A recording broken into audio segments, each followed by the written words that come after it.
Élu en février 2016, à près de 62% de voix, son Excellence le président Faustin Archange Touadéra, président de la République centrafricaine, hérite à son accession à la magistrature suprême d'un pays détruit par des crises politico-militaires. Homme de dialogue, de consensus et de paix, le président Faustin Archange Touadéra a fait de son premier mandat un mandat axé sur la réconciliation, la sécurité, la réinstauration de l'autorité de l'État et l'assouvissement des besoins primaires du peuple centrafricain. Cela lui a permis de mériter à nouveau aux élections présidentielles de la confiance des Centrafricains qui l'ont réélu une seconde fois à la tête du pays. Patriote dans l'âme, visionnaire et bâtisseur, son Excellence le président Faustin Archange Touadéra a pour les comptes ses deux mandats dont le second encourt un bilan impressionnant au regard de la situation dont il a hérité en 2016. Sur le plan sécuritaire, la sécurité et la paix, qui n'était qu'un espoir perdu pour les Centrafricains, est aujourd'hui une réalité.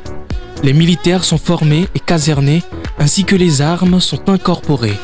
Sur le plan sanitaire, l'on constate la réhabilitation et la construction des infrastructures sanitaires, l'amélioration des plateaux techniques avec l'acquisition des scanners et des appareils d'hémodialyse. Sur le plan éducatif, l'on note la construction d'environ 5000 établissements scolaires répartis sur toute l'étendue du territoire, le recrutement et la formation des enseignants, l'effectivité des travaux d'extension de la capacité d'accueil de l'université de Bangui avec la projection de construire 5 universités sur le reste de l'étendue du territoire. Sur le plan agricole,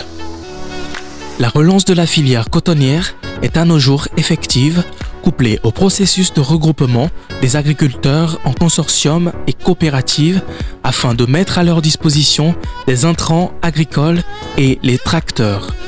Sur le plan infrastructurel, des nouveaux édifices publics sont construits et d'autres en cours de construction, ainsi que des châteaux d'eau, des anciennes voies réhabilitées et des nouvelles construites, ainsi que des travaux de voirie urbaine en pleine exécution. Sur le plan économique,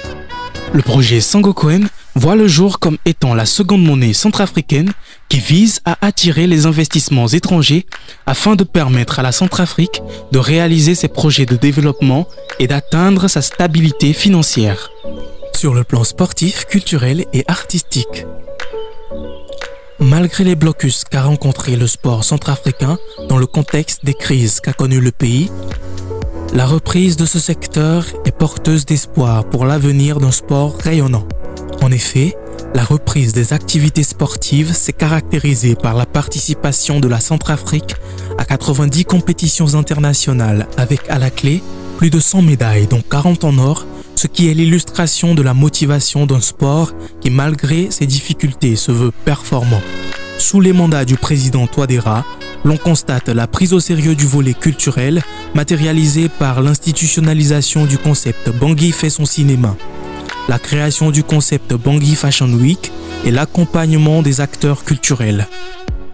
Les artistes centrafricains se voient être valorisés en percevant un salaire qui leur est payé par l'État afin de leur permettre d'avoir un mode de vie décent et ayant à leur côté des autorités qui les accompagnent dans leurs projets. C'est au vu de cet ensemble de progrès impressionnants, impulsé par son Excellence le président Faustin Archange Touadéra, qui a poussé la plateforme Paix 2020 à soutenir d'une manière indéfectible le peuple dans sa volonté, ainsi que les institutions de l'État, et à inviter vivement les âmes hésitantes à dire oui au référendum.